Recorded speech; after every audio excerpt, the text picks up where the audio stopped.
बोले भगवान श्री कृष्ण की जय। गुरु नारायण भगवान की जय। अब हम श्रीमद्भागवत महापुराण का 10वें स्कंद का 48वां अध्याय पढ़ेंगे। इसका शीर्षक है भगवान का कुब्जा और अक्रूर जी के घर जाना। श्री सुखदेव जी कहते हैं, परीक्षित, तदंतर सबके आत्मा तथा सब कुछ देखने वाले भगवान श्री कृष्ण अपने से मिलन की आकांक्षा रखकर व्याकुल हुई कुब्जा का प्रिय करने, उसे सुख देने की इच्छा से उसके घर गए। कुब्जा का घर बहुमूल्य सामग्रियों से संपन्न था। उसमें श्रृंगार रस का उद्दीपन करने वाली बहुत सी साधन सामग्री भी भरी हुई थी। मोती की झालरें और स्थान स्थान पर झंडियाँ भी लगी हुई थी। चंदोवे तने हुए थे, सेजें बिछाई हुई थी और बैठने के लिए बहुत सुंदर सुंदर आसन लगाए हुए थे। धूप की सुगंध फैल रही थी, दीपक की शिखाएं जगमगा रही थी। स्थान स्थान पर फूलों के हार और चंदन रखे हुए थे। तो भगवान ने जिस कुब्जा को जो है टेढ़े से सीधा किया था, वो एक रूपवती सुंदरी युवती थी और वो कंस के यहाँ अंगराग लगाने का, चंदन आदि लगाने का कार्य करती थी। भगवान ने जब उसको सीधा किया, भगवान से जो है को उसने अंगराग वगैरह सब अर्पित किया, उनके बलराम जी को भी और गोप बालकों को भी। और वो जो है उसी समय भगवान से प्रार्थना करने लगी, आग्रह करने लगी कि हे आप जो है मेरे घर चलिए। तो भगवान ने उस समय जो है सबके सामने जो है उसको आश्वासन दिया था कि हम तुम्हारे घर जरूर आएंगे। पहले जो कार्य है कंस का वध करना है, कंस का वध हो जाएगा तो हम तुम्हारे घर आएंगे। तो भगवान जो है अपने उस वायदे को पूरा करने के लिए उस के घर जो है कुब्जा के घर गए हैं। भगवान को अपने घर आते देख कुब्जा तुरंत हड़बड़ाकर अपने आसन से उठ खड़ी हुई और सखियों के साथ आगे बढ़कर उसने विधि पूर्वक भगवान का स्वागत सत्कार किया। फिर श्रेष्ठ आसन आदि देकर विविध उपचारों से उनकी विधि पूर्वक पूजा की। कुब्जा ने भगवान के परम भक्त उद्धव जी की भी समुचित रीति से पूजा की, परंतु वे उसके सम्मान के लिए उसका दिया हुआ आसन छूकर धरती पर ही बैठ गए। अपने स्वामी के सामने उन्होंने आसन पर बैठना उचित न समझा। भगवान श्री कृष्ण के साथ जब भगवान श्री कृष्ण कुब्जा के यहाँ गए थे तो उद्धव जी भी जो है उनके साथ गए थे। तो उनका भी पूरा स्वागत सत्कार किया और उनको बैठने के लिए आसन दिया, परंतु वे आसन के ऊपर नहीं बैठे और जो है वो नीचे बैठ गए। भगवान श्री कृष्ण सच्चिदानंद स्वरूप होने पर भी लोकाचार का अनुकरण करते हुए तुरंत उसकी बहुमूल्य सेज पर जा बैठे। जो कुब्जा की बहुमूल्य सेज सजी हुई थी, उस सेज पर जाकर भगवान श्री कृष्ण बैठ गए। तब कुब्जा स्नान, अंगराग, वस्त्र, आभूषण, हार, गंध अर्थात इत्र आदि, तांबुल और सुधा सव आदि से अपने को खूब सजाकर लीलामयी लजीली मुस्कान तथा हाव भाव के साथ भगवान की ओर देखती हुई उनके पास आई। कुब्जा नवीन मिलन के संकोच से कुछ झिझक रही थी। तब श्याम सुंदर श्री कृष्ण ने उसे अपने पास बुला लिया और उसकी कंकन से सुशोभित कलाई पकड़कर अपने पास बैठा लिया और उसके साथ क्रीड़ा करने लगे। तो कुब्जा को संकोच हो रहा था, परंतु भगवान तो जो है संकोच को मिटाने वाले हैं, दूर करने वाले हैं। जैसे चीरहरण में जो है उन गोपियों को जो है संकोच हो रहा था, परंतु भगवान ने कहा तुम संकोच मत करो, तुम आओ, निडर होकर के मेरे पास आओ। तो इसी प्रकार जो है भगवान ने यहाँ इसको कुब्जा को अपने पास बैठा लिया। परीक्षित, कुब्जा ने इस जन्म में केवल भगवान को अंगराग अर्पित किया था। ये देखिए, जहाँ सुखदेव जी को परीक्षित को कोई विशेष बात समझानी होती है ना, वहाँ जो है सुखदेव जी जो है परीक्षित के संबोधन करके शुरू करते हैं। तो यहाँ कह रहे हैं, परीक्षित, कुब्जा ने इस जन्म में केवल भगवान को अंगराग अर्पित किया था। उसी एक शुभ कर्म के फलस्वरूप उसे ऐसा अनुपम अवसर मिला। कुब्जा भगवान श्री कृष्ण के चरणों को अपने काम संतप्त हृदय, वक्ष स्थल और नेत्रों पर रखकर उनकी दिव्य सुगंध लेने लगी और इस प्रकार उसने अपने हृदय की सारी आदि व्याधि शांत कर ली। वक्ष स्थल से सटे हुए आनंद मूर्ति प्रियतम श्याम सुंदर का अपनी दोनों भुजाओं से गाढ़ आलिंगन करके कुब्जा ने दीर्घ काल से बढ़े हुए वीरय ताप को शांत किया। तो कुब्जा ने जो है सिर्फ भगवान को अंगराग अर्पित किया था, तो भगवान जो है स्वयं उसके घर आए और उसके यहाँ आकर के जो है उसने जो है जो जो भी उसकी इच्छा थी उसने वो जो है भगवान का चरण लेकर के, हाथ लेकर के, वो सब अपनी इच्छाएं जो है भगवान का आलिंगन करके सब अपनी इच्छाएं पूरी की। परीक्षित, कुब्जा ने केवल अंगराग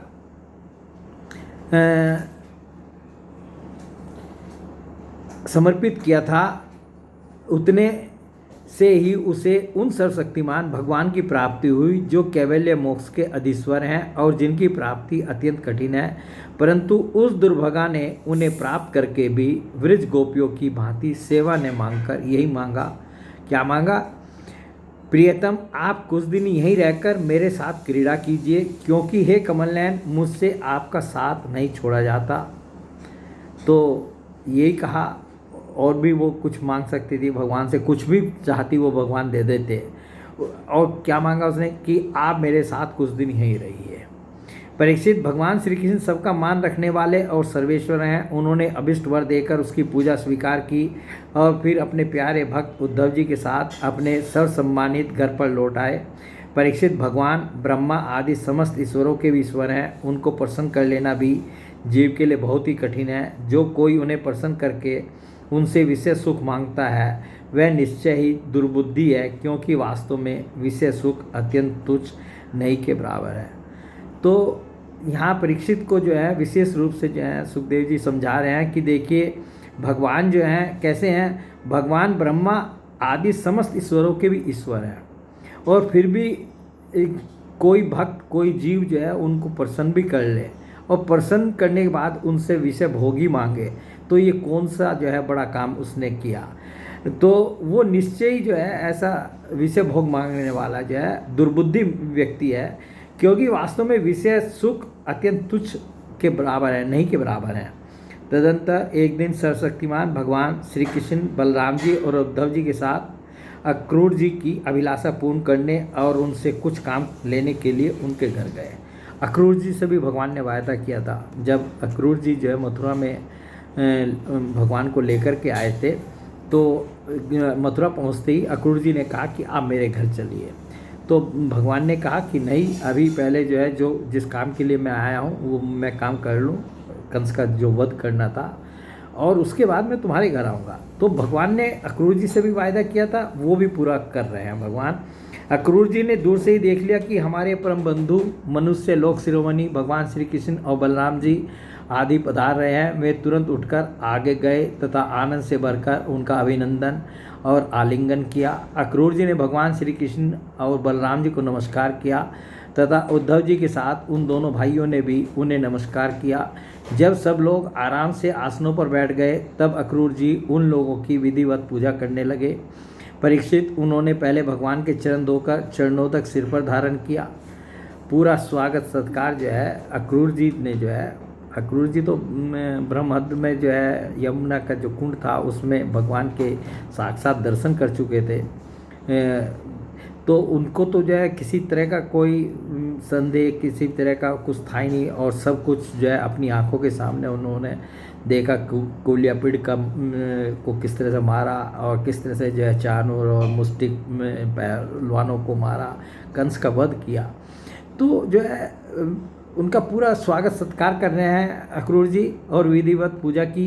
परीक्षित, उन्होंने पहले भगवान के चरण धोकर चरणों तक सिर पर धारण किया, फिर अनेकों प्रकार की पूजा सामग्री, दिव्य वस्त्र, गंधमाला और श्रेष्ठ आभूषणों से उनका पूजन किया। सिर झुकाकर उन्हें प्रणाम किया और उनके चरणों को अपनी गोद में लेकर दबाने लगे। उसी समय उन्होंने विनयावनत होकर भगवान श्री कृष्ण और बलराम जी से कहा, भगवान, यह बड़े ही आनंद और सौभाग्य की बात है कि पापी कंस अपने अनुयायियों के साथ मारा गया। उसे मारकर आप दोनों ने यदुवंश को बहुत बड़े संकट से बचा लिया और तथा उन्नत और समृद्ध किया है। आप दोनों जगत के कारण और जगत रूप आदि पुरुष हैं। आपके अतिरिक्त और कोई वस्तु नहीं है, न कारण है और न तो कार्य है। जो भी कुछ इस जगत में हम देखते हैं वो सब आप ही हैं। परमात्मन आपने ही अपनी शक्ति से इसकी रचना की है और आप ही अपनी काल माया आदि शक्तियों से इसमें प्रविष्ट होकर जितनी भी वस्तुएं देखी और सुनी जाती हैं उनके रूप में प्रतीत हो रहे हैं। जैसे पृथ्वी आदि कारण तत्वों से ही उनके कार्य स्थावर जंगम शरीर बनते हैं, वे उनमें अनुप्रविष्ट से होकर अनेक रूपों में प्रतीत होते हैं, परंतु वास्तव में वे कारण रूपी हैं। इसी प्रकार हैं तो केवल आप ही, परंतु अपने कार्य रूप जगत में स्वेच्छा से अनेक रूपों में प्रतीत होते हैं। यह भी आपकी एक लीला ही है। भगवान इस जगत में जो भी कुछ है वो सब आप ही है और आप ही जो है वो भिन्न भिन्न रूप धारण करके जो है वो लीला करते हैं। पर वो आप रजोगुण सद्गुण और तमोगुण रूप अपनी शक्तियों से क्रम से जगत की रचना पालन और संहार करते हैं, किंतु आप उन गुणों से अथवा उनके द्वारा होने वाले कर्मों से बंधन में नहीं पड़ते, क्योंकि आप शुद्ध ज्ञान स्वरूप हैं। ऐसी स्थिति में आपके लिए बंधन का कारण ही क्या हो सकता है। प्रभु स्वयं आत्मवस्तु में स्थूल देह सूक्ष्म देह आदि उपाधियां न होने के कारण न तो उसमें जन्म मृत्यु है और न किसी प्रकार का भेदभाव। यही कारण है कि न आप में बंधन है और न मोक्ष। आप में अपने अपने अभिप्राय के अनुसार बंधन या मोक्ष की जो कुछ कल्पना होती है उसका कारण केवल हमारा अविवेक ही है। आपने जगत के कल्याण के लिए यह सनातन वेद मार्ग प्रकट किया है। जब जब इसे पाखंड पथ से चलने वाले दुष्टों के द्वारा क्षति पहुंचती है तब तब आप शुद्ध सत्य शरीर ग्रहण करते हैं। प्रभो वही आप इस समय अपने अंश श्री बलराम जी के साथ पृथ्वी का भार दूर करने के लिए यहाँ वसुदेव जी के घर अवतीर्ण हुए हैं। आप असुरों के अंश से उत्पन्न नाम मात्र के शासकों की 100 अक्षोहिणी सेना का संहार करेंगे और यदुवंश के यश का विस्तार करेंगे। और आगे कह रहे हैं, ये एक तरह से यहाँ पर भी अक्रूर जी भगवान की स्तुति ही कर रहे हैं। इंद्रियातीत परमात्मन सारे देवता पितर भूतगण और राजा आपकी मूर्ति है। आपके चरणों की धोवन गंगा जी तीनों लोकों को पवित्र करती है। आप सारे जगत के एकमात्र पिता और शिक्षक हैं। वही आज आप हमारे घर पधारे, इसमें संदेह नहीं कि आज हमारे घर धन्य धन्य हो गए। उनके सौभाग्य की सीमा न रही, पर वो आप प्रेमी भक्तों के परम प्रियतम सत्य वक्ता अकारण हेतु और कृतज्ञ हैं। जरा सी सेवा को भी मान लेते हैं। भला ऐसा कौन बुद्धिमान पुरुष है जो आपको छोड़कर किसी दूसरे की शरण में जाएगा। आप अपना भजन करने वाले प्रेमी भक्त की समस्त अभिलाषाएं पूर्ण कर देते हैं, यहाँ तक कि जिसकी कभी क्षति और वृद्धि नहीं होती। जो एक रस है अपने उस आत्मा का भी आप दान कर देते हैं। भक्तों के कष्ट मिटाने वाले और जन्म मृत्यु के बंधन से छुड़ाने वाले प्रभु, बड़े बड़े योगीराज और देवराज भी आपके स्वरूप को नहीं जान सकते, परंतु हमें आपका साक्षात दर्शन हो गया। यह कितने सौभाग्य की बात है। प्रभु हम स्त्री पुत्र धन स्वजन देह गेह आदि के मोह की रस्सी में बंधे हुए हैं। अवश्य ही यह आपकी माया का खेल है। आप कृपा करके इस गाढ़े बंधन को शीघ्र काट दीजिए। श्री सुखदेव जी कहते हैं, परीक्षित इस प्रकार भक्त अक्रूर जी ने भगवान श्री कृष्ण की पूजा और स्तुति की। इसके बाद भगवान श्री कृष्ण ने मुस्कुराकर अपनी मधुर वाणी से उन्हें मानो मोहित करते हुए कहा।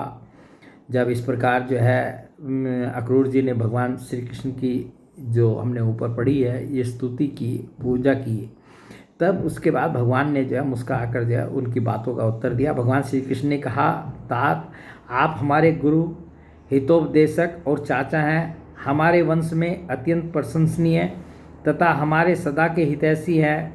हम तो आपके बालक हैं और सदा ही आपकी रक्षा पालन और कृपा के पात्र हैं। अपना परम कल्याण चाहने वाले मनुष्यों को आप जैसे परम पूजनीय और महाभाग्यवान संतों की सर्वदा सेवा करनी चाहिए। आप जैसे संत देवताओं से भी बढ़कर हैं, क्योंकि देवताओं में तो स्वार्थ रहता है परंतु संतों में नहीं। केवल जल के तीर्थ अर्थात नदी सरोवर आदि ही तीर्थ नहीं है। केवल मृतिका और शिला आदि की बनी हुई मूर्तियां ही देवता नहीं हैं। भगवान जो हैं ये सब बातें जो है अक्रूर जी के लिए कह रहे हैं, चाचा जी उनकी तो बहुत दिनों तक श्रद्धा से सेवा की जाए तब वे पवित्र करते हैं, परंतु संत पुरुष तो अपने दर्शन मात्र से पवित्र कर देते हैं। भगवान जो है अक्रूर जी को कह रहे हैं कि आप संत समान हैं, संत हैं। चाचा जी आप हमारे हितैषी सुहृदों में श्रेष्ठ हैं, इसलिए आप पांडवों का हित करने के लिए तथा उनका कुशल मंगल जानने के लिए हस्तिनापुर जाइए। हमने ऐसा सुना है कि राजा पांडु के मर जाने पर अपनी माता कुंती के साथ युधिष्ठिर आदि पांडव बड़े दुख में पड़ गए थे। अब राजा धृतराष्ट्र उन्हें अपनी राजधानी हस्तिनापुर ले आए हैं और वे वहीं रहते हैं। आप जानते ही हैं कि राजा धृतराष्ट्र एक तो अंधे हैं और दूसरे उनमें मनोबल की कमी है। उनका पुत्र दुर्योधन बहुत दुष्ट है और उसके अधीन होने के कारण वे पांडवों के साथ अपने पुत्रों जैसा समान व्यवहार नहीं कर पाते। इसलिए आप वहाँ जाइए और मालूम कीजिए कि उनकी स्थिति अच्छी है या बुरी। आपके द्वारा उनका समाचार जानकर मैं ऐसा उपाय करूँगा जिससे उन सुहृदों को सुख मिले। सर्वशक्तिमान भगवान श्री कृष्ण अक्रूर जी को इस प्रकार आदेश देकर बलराम जी और उद्धव जी के साथ वहाँ से अपने घर लौट आए। तो भगवान का जो है एक जाने का उद्देश्य ये भी था कि वो जो है अक्रूर जी को जो है हस्तिनापुर भेजना चाहते थे। और वैसे तो भगवान अंतर्यामी है, सब कुछ जानते हैं, परंतु वो ये जानना चाहते थे कि धृतराष्ट्र जो है हमारे जो ये पांडु पुत्र युधिष्ठिर आदि जो भाई थे उनके साथ वो जो है कैसा व्यवहार करते हैं। उन्होंने सुना था कि जो है धृतराष्ट्र जो है अपने जो उनका पुत्र दुर्योधन है जो दुष्ट है और पांडवों के साथ जो है वो अपने पुत्रों जैसा व्यवहार नहीं करते और उनके साथ जो है द्वेष करते हैं। और मतलब वे जो है पांडु पुत्र जो है वो सब संकट में हैं। तो उनका समाचार जानने के लिए अक्रूर जी को भगवान हस्तिनापुर भेज रहे हैं। तो ये अध्याय जो है यहीं पर समाप्त हो जाता है। बोलिए भगवान श्री कृष्ण की जय, गुरु नारायण भगवान की जय।